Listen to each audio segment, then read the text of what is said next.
know, the economy is doing very, very well. We'll see what happens with the Federal Reserve, whether or not they finally get smart and reduce interest rates like many other places around the world that we have to compete with. But our economy is the strongest in the world by far, nothing even close. And a lot of good things are happening. We had some very good retail numbers this morning, as you saw. And I guess the stock market is quite a bit up. So, good. No, I don't demand it, but if he used his head, he would lower them. In Germany, they have a zero interest rate, and we do compete. We're much stronger than Germany, but we do compete with Germany.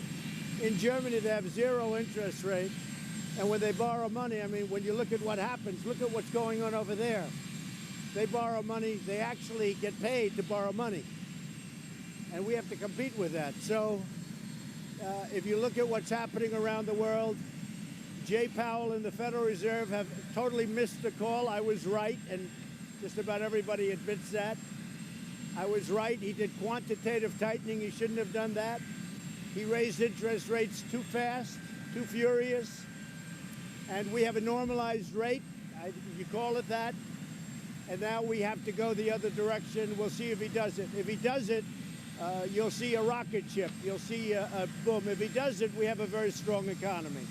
But we could be in a place that this nation was seldom at if we had interest rates cuts by the Federal Reserve. The Federal Reserve has let us down.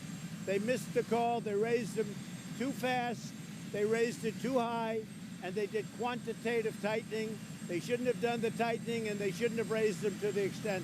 We could have had some raises, but nothing like they did.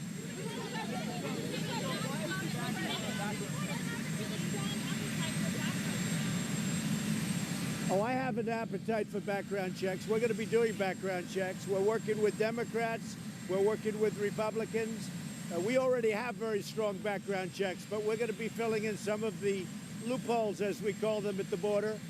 And speaking about at the border, it would be really nice if the Democrats would indeed fix the loopholes, because it would be really nice. But despite that, I want to thank Mexico. They have 26,000 soldiers at our border, and they're really stopping people from coming in.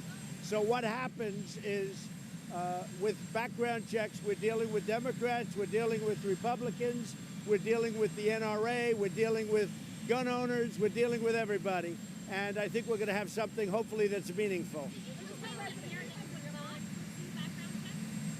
No, I didn't say anything about that. We had a great talk with Wayne yesterday. Didn't say anything about that. We just talked about concepts. Wayne agrees things have to be done also. And we have areas where we can close. And for instance, we did fix NICS last time. We have a lot of background checks right now. Gun owners can tell you that, others can tell you that. But there are certain weaknesses. We want to fix the weaknesses. And I think that'll happen. Let's see what happens. I'm concerned that no matter what we agree to, when we get there, I'm concerned the Democrats will say, oh, well, we now want this and we want, and you know, it's a slippery slope. And that's what actually your gun owners and a lot of other people are concerned with. But assuming that that's not going to take place by the Democrats, assuming they really want to get this done, we can get it done.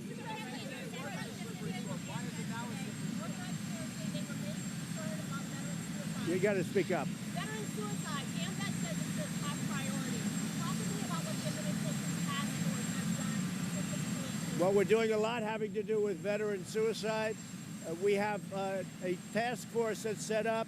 There's a product that's made right now that just came out by Johnson & Johnson, which has a tremendously positive, pretty short term, but nevertheless a positive effect. I've instructed the head of the VA to go out and buy a lot of it, and we are buying a lot of it. Hopefully we're getting it at a very good cost. And this is I guess it's a form of a stimulant where if somebody is really in trouble from the standpoint of suicide, it can do something. It's pretty well known, just came out. It's made, I believe, by Johnson & Johnson, and we have calls in now to Johnson & Johnson. Those calls, we've been dealing with them for 2 months on buying a lot of it.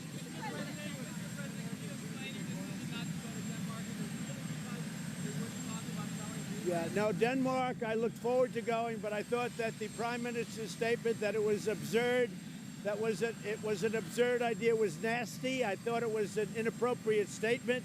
All she had to do is say, no, we wouldn't be interested, but we can't treat the United States of America the way they treated us under President Obama. I thought it was a very not nice way of saying something. They could have told me no. This is something that's been discussed for many years. Harry Truman had the idea of Greenland. I had the idea. Other people have had the idea. It goes back into the early 1900s. But Harry Truman very strongly thought it was a good idea. I think it's a good idea because Denmark is losing $700 million a year with it. It doesn't do them any good, but all they had to do is say, no, we'd rather not do that, or we'd rather not talk about it. Don't say what an absurd idea that is, because she's not talking to me. Excuse me. She's not talking to me. She's talking to the United States of America. You don't talk to the United States that way, at least under me. Now, President Obama, when they wouldn't let him land in the Philippines, when they treated him so badly at so many places, the Philippines is one that comes to mind. That's different. That's different. They can treat him any way they want to. That's up to him. But they can't treat the United States with a statement, how absurd. Let your wife do it. Who's the boss? Who's the boss? I am the boss. I agree. She's the boss. I agree. Go ahead. She's got a lot of people. Yes. She's got a lot of people watching. Go ahead. Mr. President, with regard to background checks, why shouldn't anyone who wants to buy a gun go through a background check? What's wrong with that? Well, what we're doing is I want guns to be in the hands of people that are mentally stable. And those people, I want them to easily be able to get a gun.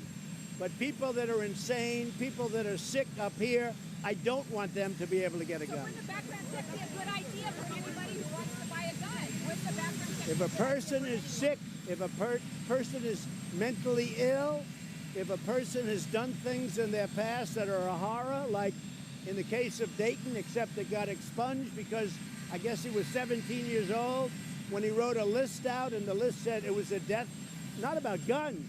He had a kill list and he had a rape list. But it was 17, and one of the things we're talking about is getting rid of the age limit. He was 17, so when he turned 18, it was expunged. So we didn't find out about that. And a big percentage of the school, the parents wouldn't let their kids go to that school because they heard about it, okay? It was a very big thing. When he was 18, it all went away. We can't let that happen. 100 people a day die from guns. Do you see that as a public health emergency?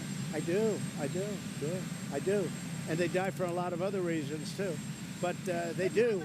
And as I've said, and I think I've said it very loudly and plainly, and I don't think I've changed positions at all. We're working on background checks. There are things we can do, but we already have very serious background checks. We have strong background checks. We can close up the gaps. We can do things that are very good and things that, frankly, gun owners want to have done. But we also have to remember the gun doesn't pull the trigger, a person does, and we have great mental illness. Go ahead. Does your Justice Department plan to dust off the H. Brown law and prosecute the Antifa demonstrators under the law that makes it a federal crime? We're looking at, right, we're looking at a lot of different things relative to Antifa. Antifa, in my opinion, is a terrorist organization. You see what they've been doing. We've had great support on that. We're looking at various different things. Go ahead, behind you, behind you. So with Greenland entirely off the table, are you looking at any additional lands for potential expansion? No, we're just looking. Greenland was just an idea, just a thought. But I think when they say it was absurd and it was said in a very nasty, very sarcastic way, I said, we'll make it some other time. We'll go to Denmark. I love Denmark. I've been to Denmark. And frankly, we'll do it another time. Respect has to be shown to the United States. Go ahead. Yesterday you said that Jews, American Jews who vote for Democrats are disloyal. To whom are they being disloyal, sir? And you know, that's a well-known anti-Semitic trope. So I have been responsible for a lot of great things for Israel. One of them was moving the embassy to Jerusalem, making Jerusalem the capital of Israel. One of them was the Golan Heights.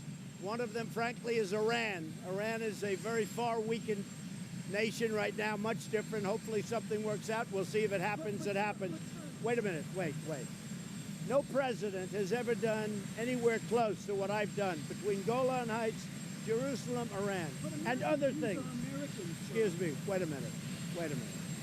No president has done what I've done. We have a group, I call it AOC plus 3. You could call the person Representative Tlaib, you could say Representative Omar, you could go any way you want to go. They are anti-Semites, they are against Israel. She had a plan to greatly embarrass Israel by going there with the fact that she wanted to see her grandmother. I assume that's true, I hope that's true. But it was very bad, very bad. The things that she and others of that group and other Democrats have said. And they have become the face of the Democratic Party. And I will tell you this, in my opinion, the Democrats have gone very far away from Israel. I cannot understand how they can do that. They don't want to fund Israel. They want to take away foreign aid to Israel. They want to do a lot of bad things to Israel. In my opinion, you vote for a Democrat, you're being very disloyal to Jewish people, and you're being very disloyal to Israel. And only weak people would say anything other than that. These are American.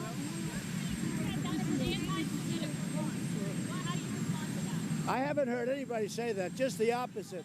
I think that if you vote for a Democrat, you're very, very disloyal to Israel and to the Jewish people.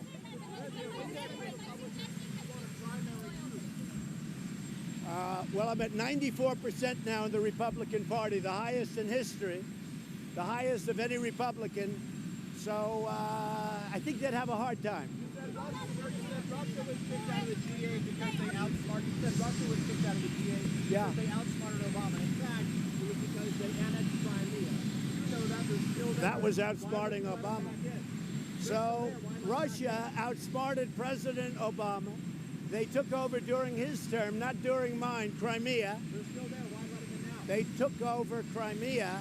If you'd stop being an organ of the Democrats, I mean, you know, you'd let me answer the question. I'll answer it very easily. It's a very simple question.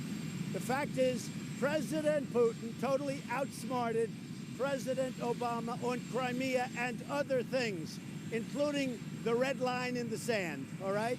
He outsmarted, he made a living on outsmarting President Obama.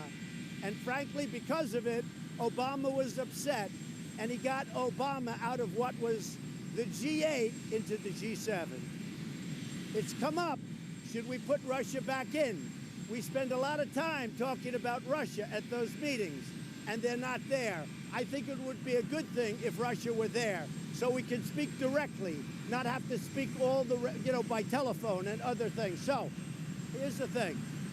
It's a vote of what's now the G7.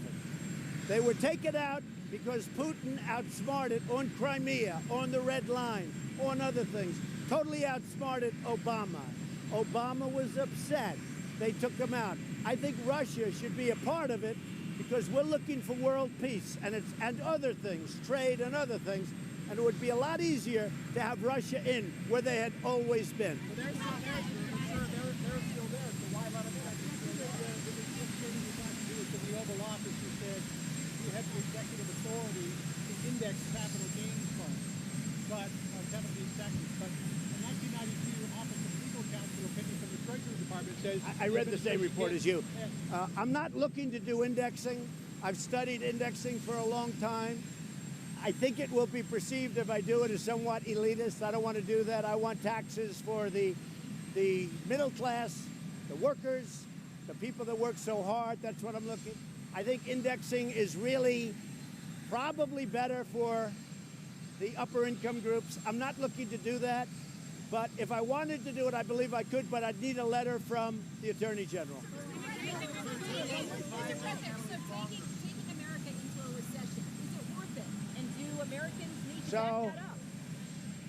The fake news, of which many of you are members, is trying to convince the public to have a recession. Let's have a recession.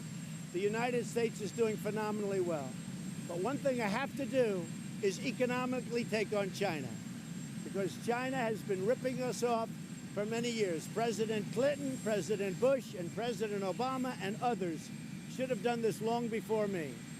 My life would be much easier, although I enjoy doing it, but my life would be much easier if I just said, let China continue to rip off the United States, all right? It'd be much easier, but I can't do that. We are winning against China. They've lost 2.5 million jobs in a very short period of time. They want to make a deal. It's got to be a deal that's good for the United States. Where they want to make a deal, probably we will make a deal, but if I didn't do that, and I'm not doing this, somebody said it's Trump's trade war. This isn't my trade war. This is a trade war that should have taken place a long time ago by a lot of other presidents.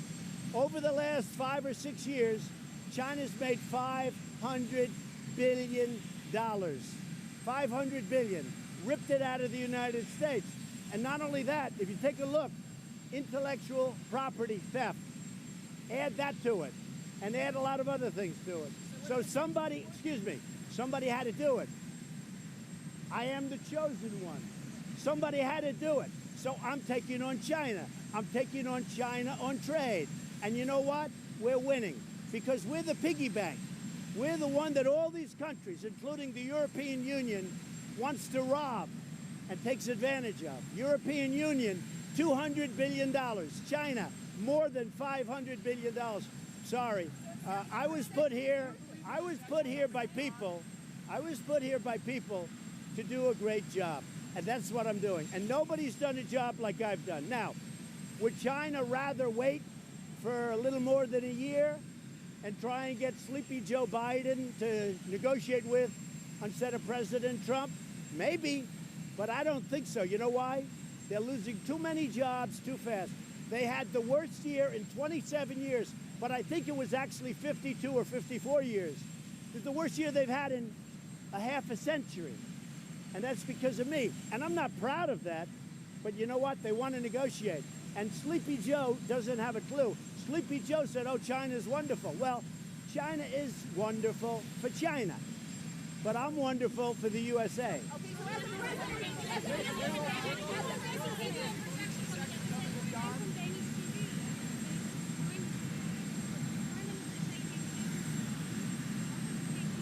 Well, we'll meet it sometime, but the Prime Minister used a terrible word when describing something that we've been talking about for years with our country.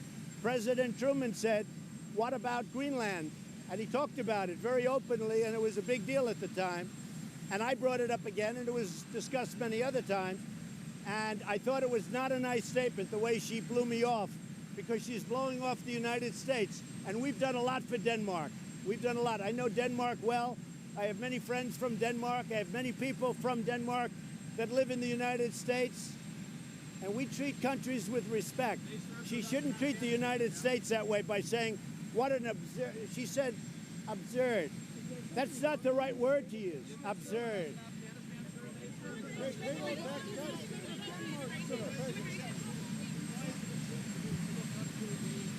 Louder. Why is it acceptable to lock up Trump indefinitely? Well, if you remember, President Obama had separation. President Obama built the cells. He built the cages that you people always talk about and attribute him to me. President Obama, in 2014, built those cages, and you were very embarrassed when the New York Times, as usual, and others put a picture of a cage, and they said how bad Trump was, only to find out that it was President Obama that built those cages. So President Obama had separation. I'm the one that brought them together. This new rule will do even more to bring them together. But it was President Obama that had the separation.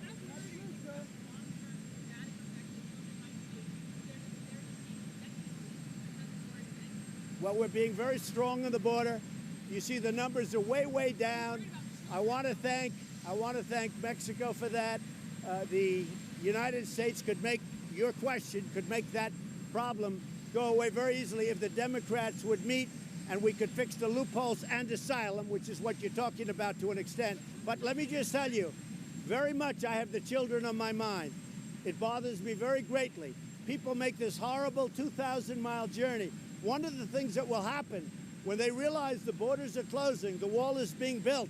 We're building tremendous numbers of miles of wall right now in different locations. It all comes together like a beautiful puzzle. But one of the things that's happening when they see you can't get into the United States, or when they see if they do get in the United States, they will be brought back to their country. It won't matter if they get in or not, because we're doing that. They won't come, and many people will be saved, and many women's lives will not be destroyed and ruined. Okay? Will we see a payroll tax cut, which is aimed at I'm not looking at a tax cut now. We don't need it. We have a strong economy. Certainly a payroll tax cut. President Obama did that in order to artificially jack up the economy. President Obama had zero interest rates. I don't have zero interest. I have real interest rates, and despite that, I have a strong economy. President Obama did 2 payroll tax cuts, and despite that, I have a much stronger economy. And if you look at my numbers from November 9th, you look at them, November 9th to present, the stock market is up over 50%.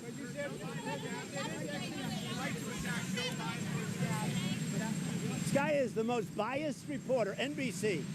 You know, I made a lot of money for NBC with The Apprentice, and I used to like them, but they are the most biased. Peter is such a bias. You should be able to ask a question, same question in a better way. You are so obviously biased, and that's why the public has no confidence in the media. Go ahead, give me. Go ahead. Joe Biden doesn't have it. Let me just tell you about Joe Biden. Joe Biden doesn't have it. You said that the mass shooting happened in Toledo when it happened in Dayton. So is that fair game? Joe Biden doesn't have it. Go ahead. Is that fair game, sir, for you? What did you think about the recent New York Times training for a racist scenario? Well, I think the New York Times now has totally lost credibility. They've given up on the Russian collusion delusion, and now what they're doing is they're trying the racist deal, and that's not going to work because I am the least racist person ever to serve in office, okay? I am the least racist person. But the New York Times, they're trying everything they can. It is a totally dishonest newspaper. It's a paper that really has lost tremendous credibility. And let me tell you, in 6 years, or maybe 10 or maybe 14, right? In 6 years, when I'm not here, the New York Times goes out of business very quickly. And you know who else goes out? Like NBC News. NBC News has less credibility, in my opinion, with guys like you than CNN. I think CNN has more credibility than NBC News. Did you hear what I said? I said you have more credibility than this guy. Go ahead. And that's not saying much, because I don't think you, you know what? You know why? Because I don't think you have very much credibility. But I will tell you this, NBC, I think, has less credibility than CNN. That's not saying much, but that's the way I feel. You're focused on mental health issues. Yeah. And with gun control. Mental health, very But important. other countries have similar levels of mental illness, but not the same gun violence problem. Can you really deny that the incredible access to guns in the United States isn't part of There the are problem? many, many things in play. People are talking about videos. People are talking about lots of different things. But we do have a way of bringing what we already have, because we have many, many, as you know, we have many, many people that are unable to buy guns right now. Many people are unable to buy guns. We have background checks, but there are loopholes in the background checks. And that's what I spoke to the NRA about yesterday. They want to get rid of the loopholes as well as I do. At the same time, I don't want to take away people's Second Amendment rights. I don't want to take away the Constitution having to do with gun ownership. And you know, we can't let that slope go so easy that we're talking about background checks, then all of a sudden we're talking about let's take everybody's gun away. People need weapons, unfortunately, for protection. So that word slope, that is an NRA talking point. No, it's a Trump talking point. You approve one thing, then another thing, then another thing, then all of a sudden you're on that slope, and all of a sudden nobody has any legal protection. We have a Second Amendment. Let me just tell you this. We have a Second Amendment, and our Second Amendment will remain strong. Go ahead. Jeff, go ahead. Are you concerned about the potential re-emergence of ISIS in Afghanistan? Does that affect your decision-making at all? Well, you know, at a certain point, Russia, Afghanistan, Iran, Iraq, Turkey, they're going to have to fight their battles too, okay? We wiped out the caliphate 100%. I did it in record time.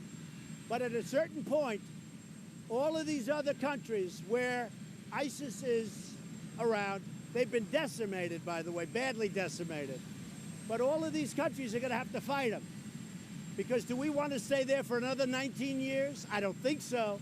So at a certain point, other countries, and that includes Russia, and it includes Iran, and Turkey, and Iraq, and Afghanistan, and Pakistan, and India. Look, India's right there. They're not fighting it, we're fighting it. Pakistan is right next door. They're fighting it. Very little. Very, very little. It's not fair. The United States, we're 7,000 miles away. We have decimated ISIS. You haven't been hearing much about ISIS. And we took the caliphate 100%. When I took it at 98, I said, all right, maybe we go home now. Let these other countries handle it. Everyone went crazy. They said, do 100%. They said it was going to take a year. It took me a month, and they're gone. The caliphate is gone.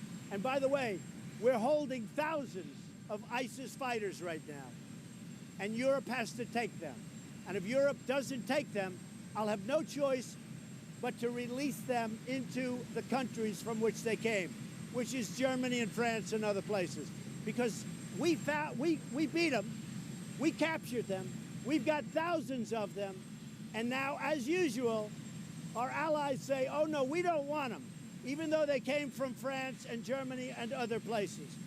So we're going to tell them, and we've already told them, take these prisoners that we've captured, because the United States is not going to put them in Guantanamo for the next 50 years and pay for it. What's your deadline for that? It's moving along my deadline. They know. Are you talking to victims of mass shootings to talk to access I did. they want? I went to the hospitals. I will tell you this. I went to the hospitals. It was totally falsely reported. There were beautiful, beautiful, very sad, horrible moments, but they were beautiful moments in the sense that these people, the families, and also the people that were so badly injured that I was with, they love our country. And frankly, you want to know the truth? They love their president. And nobody wrote that. Nobody wrote that because you didn't write the truth. New York Times doesn't like to write the truth. But they totally love our country, and they do love our president. So when I went to Dayton, and when I went to El Paso, and I went into those hospitals, the love for me, and me maybe as a representative of the country, but for me, and my love for them was unparalleled. These are incredible people. But if you read the papers, it was like nobody would meet with me. Not only did they meet with me, they were pouring out of the rooms. The doctors were coming out of the operating rooms. There were hundreds and hundreds of people all over the floor. You couldn't even walk on it. So, there's a lot to happen. The people in Dayton, let me just explain. People in Dayton, people of El Paso, these are incredible people. And those victims and the survivors and the families, I love those people.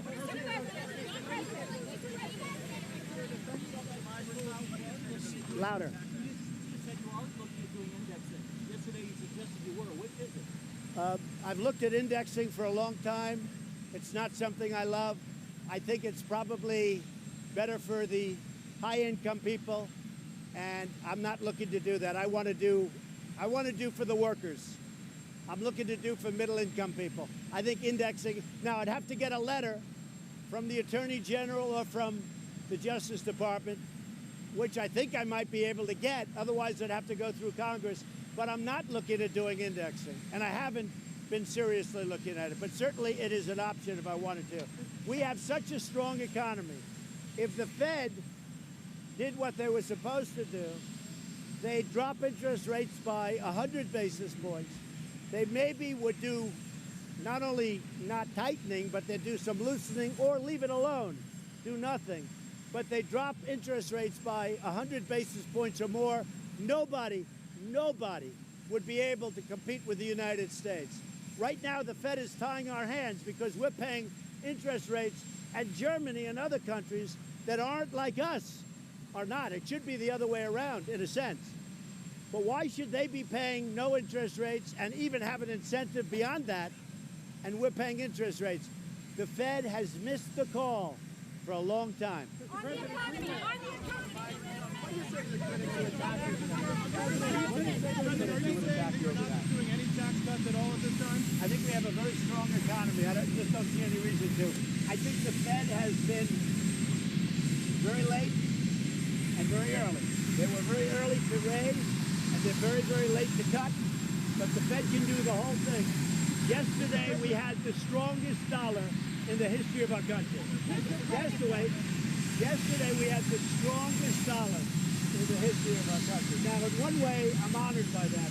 But in another way, it makes it much harder to export goods, you understand. So, in two ways. One, I love it. But in another way, I don't like it because it's much harder to compete. But we had literally the strongest dollar in the history of our country.